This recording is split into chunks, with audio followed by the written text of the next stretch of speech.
O mistério de Nimrod.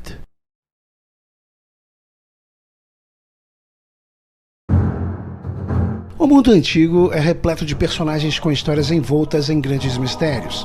E um dos, se não o mais famoso desses personagens, é sem dúvida alguma Nimrod. Isso devido ao fato do pequeno número de fontes que existem falarem pouco ou quase nada sobre sua vida, sendo a fonte principal encontrada basicamente em 4 textos bíblicos, os quais tratam Nimrod sempre como alguém muito forte e poderoso. E Cush gerou a Nimrod, e este começou a ser poderoso na terra. E este foi poderoso caçador diante do Senhor. Por isso se diz, como Nimrod, poderoso caçador diante do Senhor. Gênesis capítulo 10, versos 8 e 9. O fato da Bíblia chamar Nimrod de poderoso caçador diante do Senhor traz muitas questões que ainda são temas de calorosos debates históricos. Afinal, o que ela realmente tenta nos dizer com tal descrição? Ao longo do tempo, vários pesquisadores do assunto têm apresentado suas propostas. Textualmente, não há dúvidas de que ela sugere que Nimrod foi de fato um homem diferente dos demais em vários aspectos, e isso é confirmado no registro de todas as suas conquistas. Em Gênesis capítulo 10, verso 9 a 10, é dito que ele estabeleceu um grande reino que incluía Babel, Erech, Acade e Caoné na terra de Sinar, o estendendo mais tarde à Assíria, onde fundou as cidades de Nínive, Rebote-Ir, Calá e Rezém. Fato esse que é confirmado logo em seguida nos versos 11 e 12.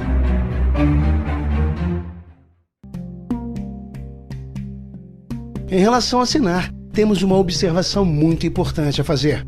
O nome sumério Samur-Amat foi o nome original de Semiramis, mãe e esposa de Nimrod.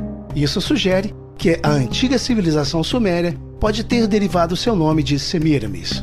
O nome Samur-Amat é traduzido como presente do mar. Quando transliterado para o hebraico, a primeira parte deste nome torna-se Shinar, a qual a Bíblia descreve como sendo a região sul da Mesopotâmia. Sendo assim, Shinar ou Suméria foi provavelmente nomeada com a influência direta do nome de Semiramis, que, assim como Nimrod, foi uma mulher de grande prestígio e poder em seu tempo. A maioria dos antropólogos acredita os sumérios como tendo sido o marco do início da civilização humana. Os dados históricos apontam que Semiramis governou mais de 40 anos após a morte de Nimrod, o qual foi muito provavelmente o próprio Gilgamesh. O famoso épico de Gilgamesh é muito semelhante à história do dilúvio bíblico, exceto pelo fato da figura de Gilgamesh ser central no conto, algo que leva muitas pessoas erroneamente a acreditar que Gênesis seja um plágio da epopeia. O fato é que a misteriosa religião babilônica originou-se muito provavelmente na mente sombria de Semiramis, tendo de igual modo tanto Nimrod quanto seu pai Cush contribuído para o seu desenvolvimento na difusão do politeísmo pelo mundo. Os sumérios conheciam a Semiramis como a deusa Inanna, a qual era adorada especialmente na sua cidade natal, Uruk, onde foram erguidos muitos templos para venerá-la, como deusa do amor, do sexo e da fertilidade. O fato é que essa descrição mítica muito provavelmente teve influência de sua verdadeira vida como prostituta, descrição essa dada por alguns textos antigos. Há uma lenda bem antiga relativa a Semiramis, onde Nimrod a encontra na cidade de Uruk, muito provavelmente logo depois de tê-la conquistado.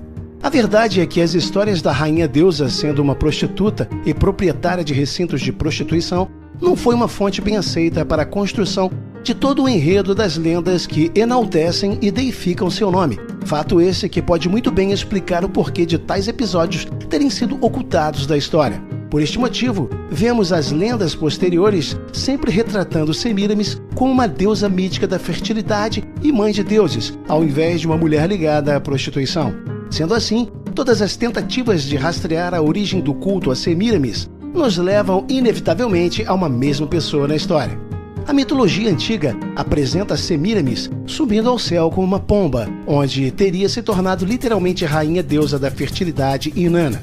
Inanna era a mãe e esposa de seu próprio filho Tammuz, considerado Deus Sol. Os sumérios adoravam tanto a mãe como o filho.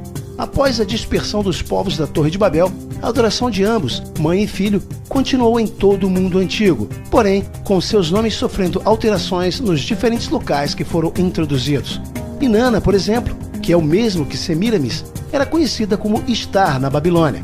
No Antigo Egito, mãe e filho foram chamados de Ísis e Osíris, considerado por eles como o Deus Sol. Há uma antiga inscrição gravada no templo de Ísis, no Egito, que diz: Eu fui, sou e serei. Nenhum mortal pode retirar o meu véu. O elemento que eu produzi foi o próprio Sol, e o Sol era Osíris.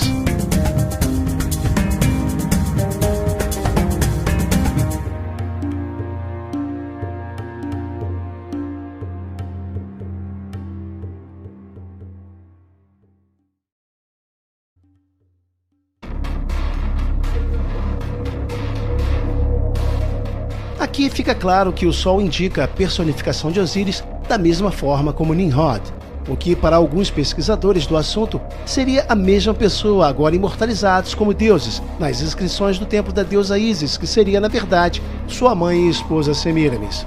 Os registros históricos nos mostram que posteriormente Cush, o pai de Nimrod, foi venerado como deus em diferentes mitologias do mundo antigo, recebendo nelas diversos nomes diferentes, da mesma forma como Semíramis, o que ajudou ainda mais a imortalizar o nome de Nimrod, o fazendo sobreviver através do tempo em diferentes culturas. Os cananeus, por exemplo, veneravam Cush como Bel, mais tarde conhecido como Baal, sendo ele mesmo o deus mais importante para esta civilização.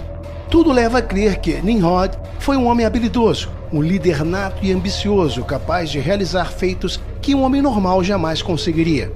Em relação ao poder de Nimrod, as tábuas sumérias informam que Gilgamesh, que era muito provavelmente sua versão babilônica, era possuidor de assombrosos 4 a 5 metros de altura.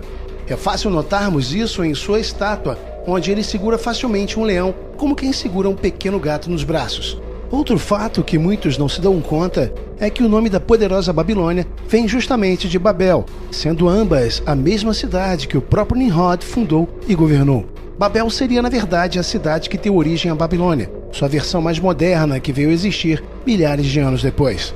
Sendo assim, tanto Nimrod quanto Gilgamesh estão intimamente ligados no mesmo contexto histórico, geográfico e cronológico. No total, Nimrod fundou 4 grandes reinos, e o princípio de seu reino foi Babel, Ereque, Acádia e Caoné, na terra de Sinar. Gênesis capítulo 10, verso 10. Ao notarmos a quantidade enorme de reinos fundados por este misterioso rei, logo percebemos que ele tinha algo sobrenatural, sendo, portanto, um homem muito alto e com enorme força física. Isso, obviamente, nos leva a muitas observações importantes, as quais o classificarão como tendo sido literalmente um gigante, que mais tarde sobreviveu através do tempo em muitos povos diferentes, imortalizado em suas respectivas lendas como o próprio Gilgamesh. Ao que parece, foi justamente a estatura gigante de Nimrod que fez com que os homens de seu tempo o venerassem como a um deus e o seguissem em seus intentos e conquistas, sendo, portanto, a principal razão de seu sucesso. Em confirmação à grande estatura de Nimrod, notamos que os gigantes pós-diluvianos descritos na Bíblia provêm da linhagem de Cã, filho de Noé, através justamente do tronco familiar de Nimrod. Isso porque quando Moisés enviou seus espiões à terra de Canaã, eles relataram ter visto ali os tais filhos de Anak. O texto segue dizendo que os espiões de Moisés ficaram tão impressionados que sentiram-se como pequenos gafanhotos diante da poderosa civilização que encontraram naquele local. Indícios históricos e arqueológicos apontam para a possibilidade de Petra ter feito parte do reino desta civilização de gigantes que um dia habitou Canaã no tempo da conquista de Israel daquelas terras. Ora, os cananeus não foram ninguém menos do que os descendentes de Canaã, filho de Cã, sendo, portanto, esta poderosa civilização aparentada diretamente com Nimrod, ou seja, eram em sua grande maioria primos de primeiro grau. O historiador Joséfo deixou em seus registros que Nimrod disse que se vingaria de Deus caso ele enviasse outro dilúvio à terra. Para tal, ele construiria uma torre sobremaneira alta que nem mesmo as águas do dilúvio conseguiriam sobrepô-la. Disse também que a maior intenção do coração de Nimrod era se vingar de Deus por ele ter destruído seus antepassados. Aqui, muito provavelmente, ele se referia aos gigantes dos quais ele acreditava que descendia. Referência a Joséfo, Antiguidades dos Judeus, livro 1, capítulo 4.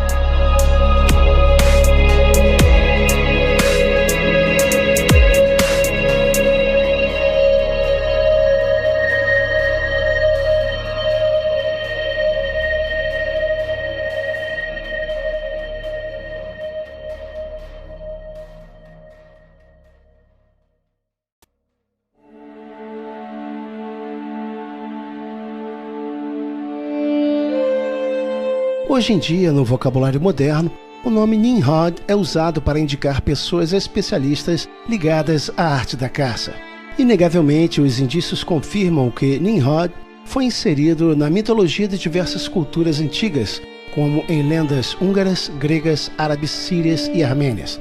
Fortes evidências apontam que a famosa epopeia de Gilgamesh e o mito de Hércules tiveram suas origens reais na vida de Nimrod, sendo, portanto, totalmente coerente dizer que foi justamente de sua figura que surgiram diversos mitos heróicos do mundo antigo.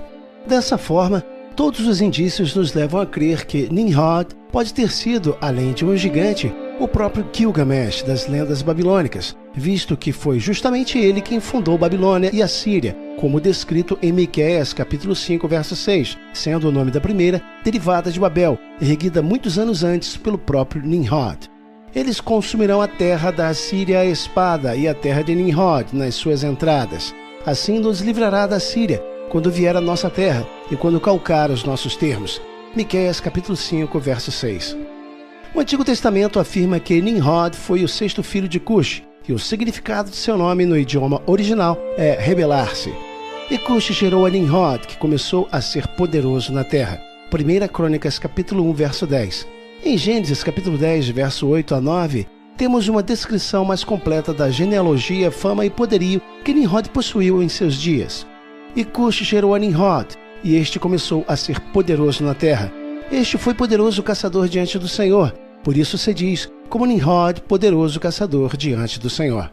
Estes textos indicam claramente o antagonismo e a oposição deste personagem em relação a Deus, pois todos os textos referentes a Nimrod revelam que ele foi o primeiro a estabelecer reinos, o que aconteceu em dois estágios. O primeiro foi a ensinar, que incluía Babel, Erech, Acade ou Acádia e Caoné, e o segundo com a Síria, chamada Terra de Nimrod, em Miqueias capítulo 5, verso 6, depois que a língua de todos os povos foi confundida, fato que acabou por levá-los a se estabelecer definitivamente na Síria e na Babilônia, estando as duas entrelaçadas historicamente entre si desde então.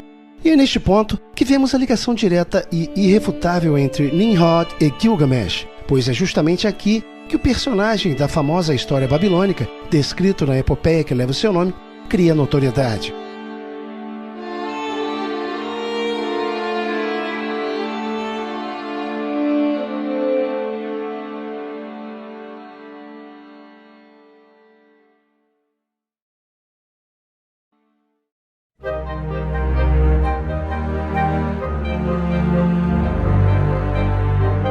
Isso nos mostra categoricamente que por vezes nos confundimos na história pelo simples fato de nomes diferentes serem na verdade os mesmos personagens, mudando apenas a cultura e o tempo no qual estão inseridos. Da mesma forma como Gilgamesh, temos a menção de um poderoso personagem presente em antigas lendas egípcias que apontam igualmente para Nimrod. Alguns pesquisadores do assunto acreditam que este personagem seja na verdade Osíris, o qual as lendas contam que foi esquartejado por seu irmão e suas partes espalhadas por todo o Egito. Neste conto, Ísis, a irmã e esposa de Osíris, junta as partes de seu corpo esquartejado para logo em seguida ser inseminada por ele através de seu órgão genital, figurado em um obelisco, possibilitando assim seu renascimento em Horus, numa espécie de inseminação artificial a partir de um falo de pedra. Podemos deduzir que, assim como foi com Gilgamesh, a única verdade confiável sobre a morte de Nimrod é que ela não foi das mais desejáveis.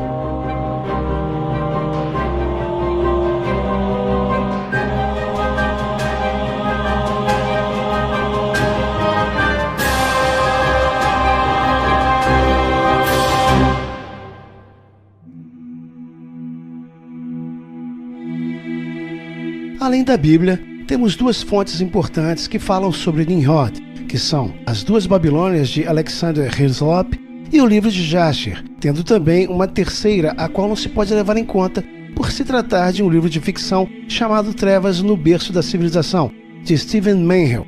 No caso de As Duas Babilônias e do livro de Jasher, há enormes discrepâncias cronológicas dos argumentos ali apresentados, como, por exemplo, o de que Esaú teria matado a Nimrod, o que sabemos ser um grosseiro anacronismo em relação aos dois personagens. Se isso fosse verdade, Nimrod teria vivido 1000 anos, idade essa que nem mesmo os patriarcas viveram desde o nascimento de Esaú e Jacó, por volta de 2068 a.C. Mesmo com todas essas grotescas discrepâncias, o livro de Menrel é levado ao pé da letra por muita gente que nem sequer se preocupa em conhecer as cronologias reais de todos os personagens em questão. No caso do livro de Jasher, há igualmente inúmeros anacronismos, que, para quem não sabe, é colocarmos personagens históricos de eras diferentes em uma mesma cronologia. O livro de Jasher é mencionado 2 vezes na Bíblia, uma no livro de Josué e outra no livro de Samuel. E o sol se deteve e a lua parou, até que o povo se vingou de seus inimigos. Isto não está escrito no livro de Jasher, Josué, capítulo 10, verso 13. Dizendo ele que ensinassem aos filhos de Judá o uso do arco. Eis que está escrito no livro de Jasher, Samuel, capítulo 1, verso 18. Entretanto, há fortes evidências que indicam que o livro de Jasher, o qual conhecemos, não é o mesmo Jasher mencionado na Bíblia, sendo na verdade uma composição medieval desenvolvida para fins lucrativos, escrita na época da invenção da imprensa por Gutenberg. O chamado texto massorético é quem torna o cânone judaico e sua letra texto precisa, com sua vocalização e acentuação conhecida como Massora, sendo, portanto, um texto hebraico e aramaico autoritário, que define os 24 livros do Tanakh no judaísmo rabínico. Então, se a cronologia do texto massorético não estiver correta, inevitavelmente a autenticidade de todas as histórias contidas nesses textos desmoronam, e nesse caso estamos tratando de cronologia. O problema é que as histórias do livro de Jasher reforçam justamente uma cronologia defeituosa presente em seu texto massorético, mais do que qualquer outro livro. Em suma, o relato contido em As Duas Babilônias de Alexander Hislop liga o mito egípcio de Osíris e Ísis ao assassinato de Osíris por seu perverso irmão Sete, que o autor apresenta como Sem, onde ele distribui seu corpo cortado em 72 pedaços por todo o Egito. Em contrapartida, o livro de Jasher coloca a morte de Nimrod não por Sem, mas por Esaú, algo que sabemos nunca foi evidenciado em nenhum vestígio cronológico, histórico, arqueológico ou mesmo bíblico. Desta forma, a Bíblia não diz quantos anos Nimrod tinha, nem como ou quando ele morreu. Nimrod simplesmente passa a ocupar o local onde fundou as cidades da Mesopotâmia, hoje o atual Iraque. Após esses eventos, vemos a imigração de Cush e seus descendentes cuxitas para a Etiópia e o Egito, numa possível guerra entre os descendentes de Mizraim. Incrivelmente, tal evento explica com maestria o motivo de grandes diversidades dos povos negros daquela região. Sobre tais acontecimentos, podemos dizer que realmente há evidências históricas que corroboram tais alegações, bem como a ligação egípcia com a etnia africana de pele escura, fortemente retratada pelo arqueólogo David Hall. Sendo assim, as evidências apresentadas na arqueologia, derivadas da real divisão das nações na confusão das línguas em Babel, sugerem fortemente que foi de fato dessa forma que se deu a dispersão desses povos para seus lugares atuais, estando os nomes das terras em que chegaram nas mesmas terminologias que conhecemos nos dias de hoje.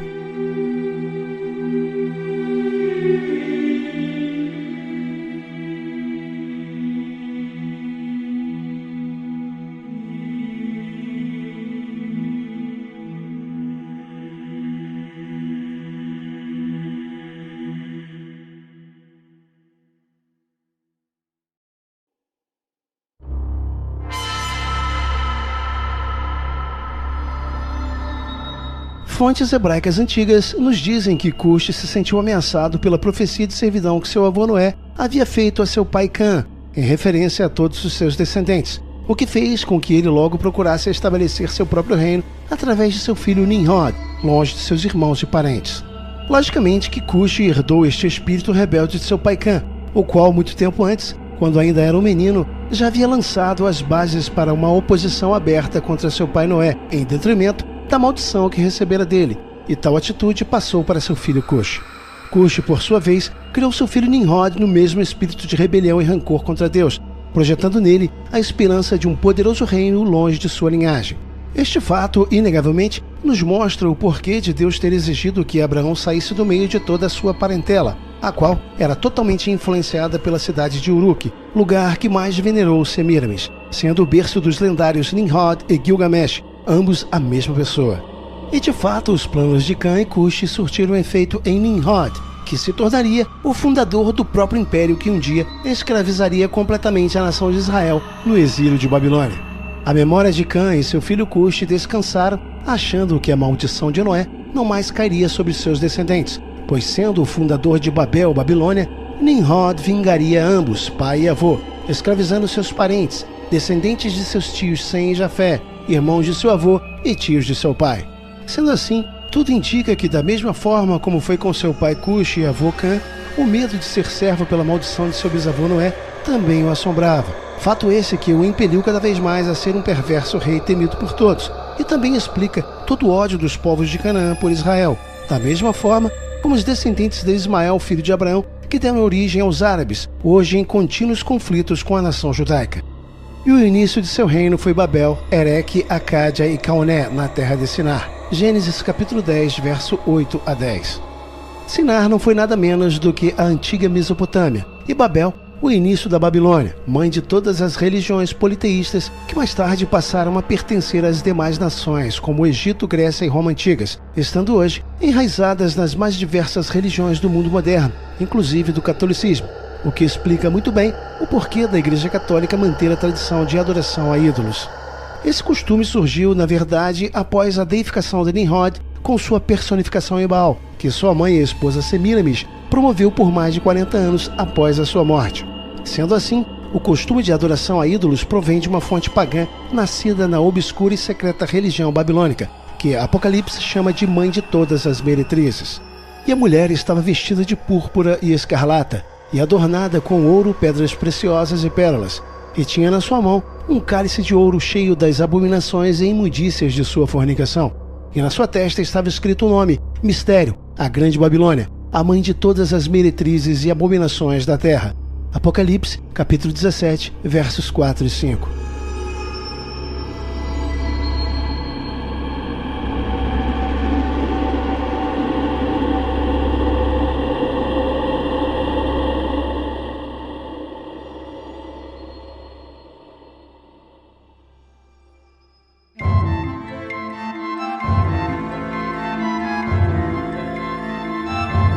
Os vestígios históricos mais coerentes apontam que a Babilônia mencionada em toda a Bíblia, desde o cativeiro e destruição de Israel em 586 a.C., até a Babilônia mencionada em Apocalipse, é na verdade a Torre de Babel, mencionada em Gênesis. Na melhor das hipóteses, seu nascimento se deu na confusão das línguas, onde muitos de seus habitantes, ao serem espalhados, levaram seus costumes e depravações para os 4 cantos da terra. Fato esse que pode muito bem explicar o porquê de todas as religiões do mundo terem similaridades com antigas tradições babilônicas. Assim, o domínio de Nimrod se estendeu em uma vasta rede de cidades e complexos religiosos, centrados em Babel, Babilônia. O poderoso caçador construiu Ereque, que pode ser identificada claramente como Uruk na Bíblia.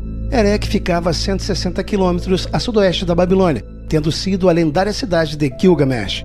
Gilgamesh foi, portanto, um ídolo e herói criado em meio à história da inundação babilônica. Escavações seja-lhes Canaã por servo.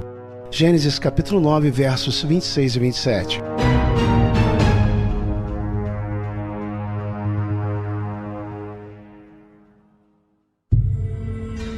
A visão de Hermann Hohe de que, na verdade, Nimrod era de pele escura faz total sentido quando vemos todos esses eventos acontecerem, sendo a linhagem cuxita a que deu origem à parte negra dos egípcios e hoje os próprios africanos.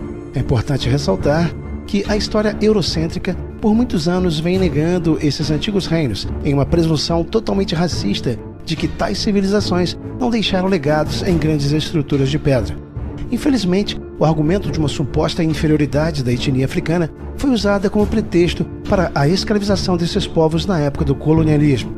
A verdade é que as pirâmides núbias, hoje encontradas no Sudão, são justamente a prova contrária de tal argumento, pois os africanos tiveram de fato uma era de ouro em sua história dos reinos cuxitas. Essas estruturas piramidais foram na verdade construídas pelos governantes dos antigos reinos de Cush, que foi justamente o pai de Nimrod, sendo ele considerado o pai de toda a etnia negra. No vídeo Os Filhos de Jafé e os Descendentes de Magog, falo bastante dessas questões. Se não assistiu, sugiro que assista.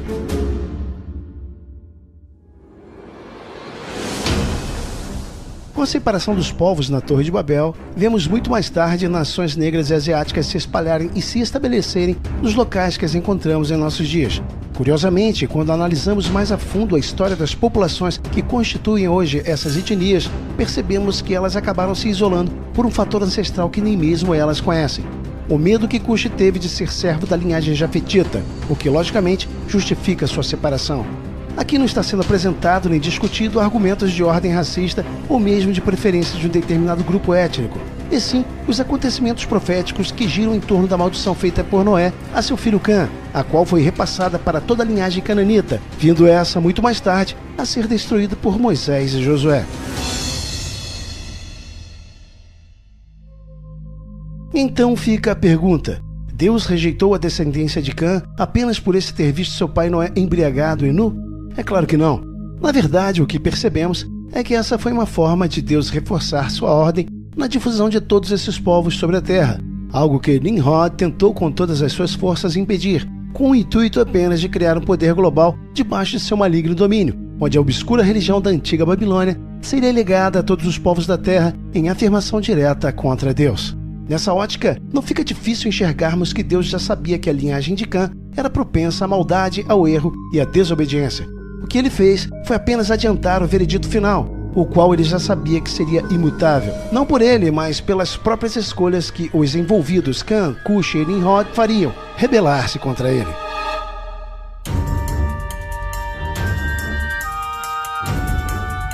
Não resta dúvida de que o remanescente do DNA gigante presente no sangue da parentela de Cã, com seu filho Nimrod e posteriormente todos os habitantes de Canaã, é o ponto-chave para entendermos o porquê desses povos terem sido tão rebeldes e obstinados contra Deus e, consequentemente, contra Israel. Eles ainda possuíam uma forte presença em sua biologia do antigo sangue rebelde das sentinelas do começo dos tempos, os quais tinham apenas um objetivo: destruir e substituir a criação de Deus no mundo. Portanto, muitos dos indivíduos que constituíram essas civilizações foram diferentes de nós em vários aspectos, sendo possível até mesmo não os considerarmos humanos, pois eram ausentes de tudo o que poderia lhes classificar como tal. Na verdade, foram criações bestiais subhumanas, visto que a imagem humana reflete justamente a de Deus quando ele diz: façamos o homem à nossa imagem e semelhança. Sendo assim, a descaracterização e destruição dessa imagem seria o objetivo principal de todo o espírito rebelde que habitou nessas gerações desde o começo do mundo.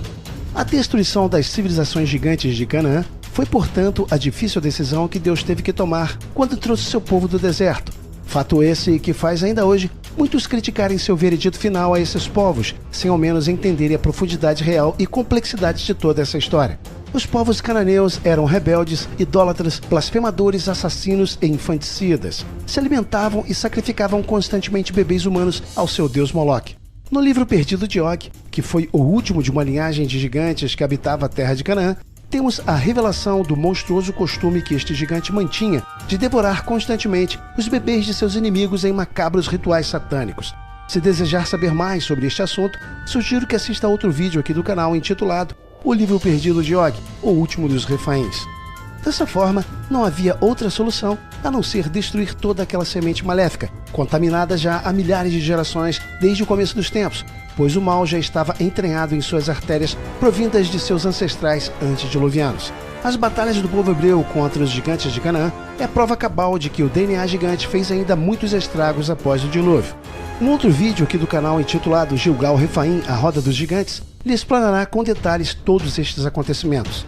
Em suma, foi preciso colocar um ponto final em toda essa história, pois o mundo não poderia ser destruído novamente por água, conforme a promessa de Deus.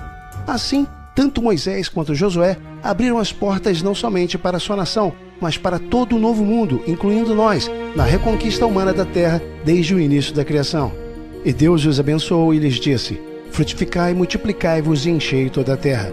Sujeitai-a, dominai sobre os peixes do mar, as aves do céu e todo animal que se move sobre a terra. Eis que vos tenho dado toda a erva que há semente que está sobre a face da terra, e toda árvore que há fruto ser-vos-á por mantimento, e todo animal da terra, e toda ave do céu, e todo réptil em que há alma vivente, vos será por mantimento. E assim foi. Gênesis capítulo 1, versos 28 a 30.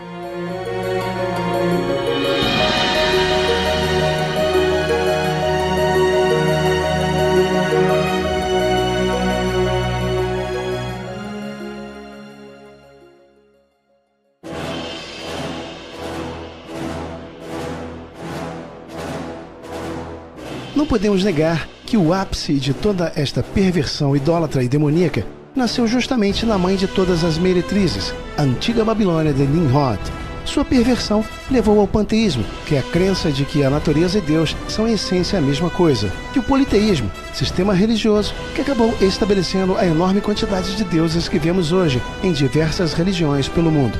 É claro que isso foi uma oposição direta ao monoteísmo, o qual Deus almejava que todos os povos antigos aderissem no tempo das conquistas do povo hebreu, tendo sido ele uma espécie de ferramenta usada para testemunhar a todos os povos da terra que só havia um Deus.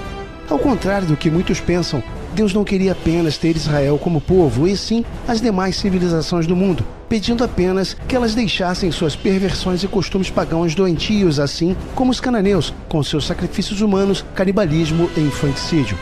O judaísmo, o islã e o cristianismo, por exemplo, são todos sistemas de crenças monoteístas.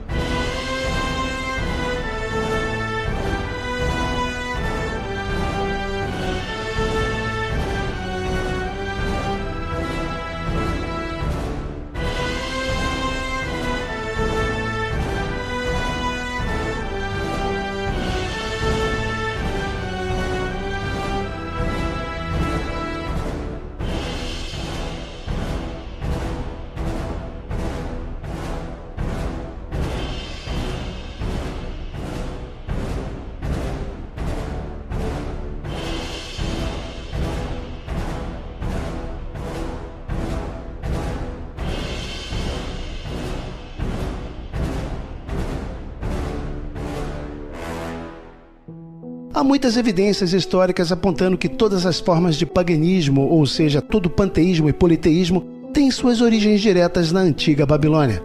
Não é difícil compreender com isso que a grande variedade de deuses e deusas do Antigo Egito, Índia, Grécia e Roma tem suas raízes no começo das civilizações, no panteão original dos antigos babilônios, onde a obscura religião de Semíramis e Nimrod foi propagada desde ali para os quatro cantos da terra por milhares de anos em todas as civilizações.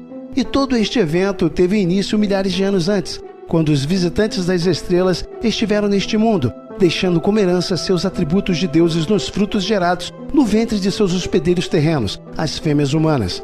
Esses frutos foram, na verdade, os homens de fama e renome, os heróis da antiguidade, descritos em Gênesis.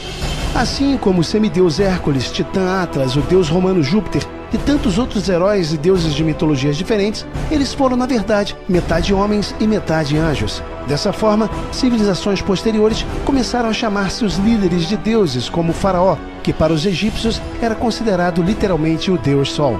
O Sol começou a ocupar um lugar central de importância para as nações, remetendo assim a algo real ocorrido no começo do mundo, a descida dos 200 anjos no Monte Hermon. E neste maléfico encontro, o Zodíaco foi criado, onde a astrologia passou a usar os planetas para prever o futuro dos homens, levando-os à adoração a Baal e ao zoroastrismo, no qual o próprio Nimrod foi personificado. Fontes antigas apontam que Semíramis acabou se tornando uma alta sacerdotisa de Babel, sendo posteriormente a fundadora da misteriosa religião babilônica. Depois que a torre foi destruída e a confusão das línguas espalhou todos os povos sobre a terra, ela acabou sendo adorada como uma deusa com diversos nomes diferentes, se tornando a Rainha Mãe do Oeste para os asiáticos.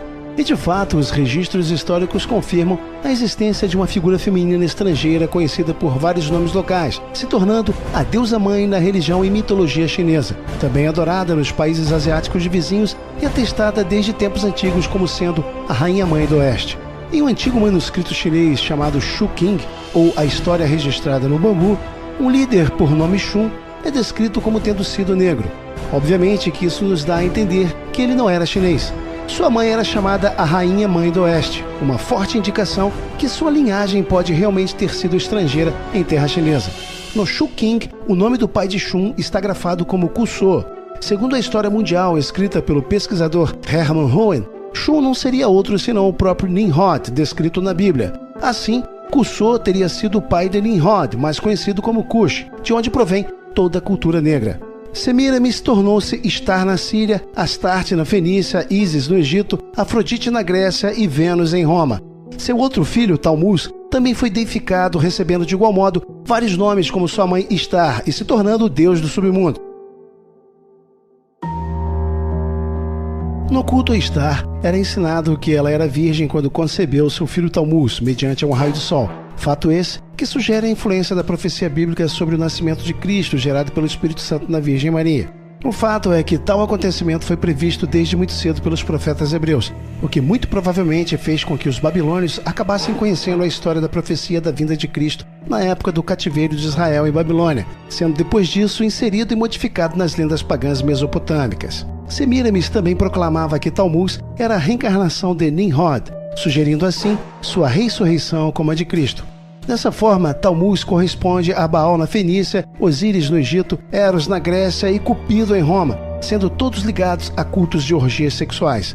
A celebração da Quaresma aderida pela Igreja Católica tem sua origem a partir da celebração pagã do culto de Semíramis por 40 dias sobre a morte de seu filho Tammuz antes de sua suposta ressurreição, não tendo assim a Quaresma nada a ver com as Escrituras.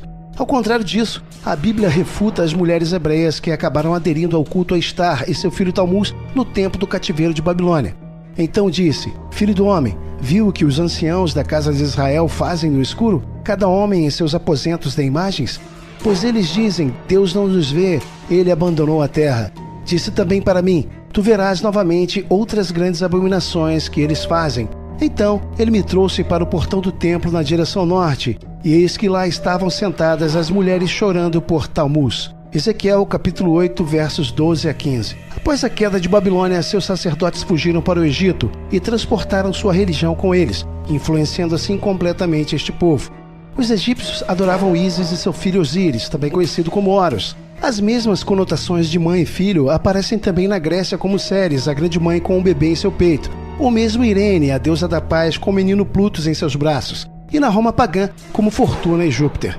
Muitas outras culturas abraçaram este conceito e acabaram sendo influenciadas pela religião oculta da antiga Babilônia.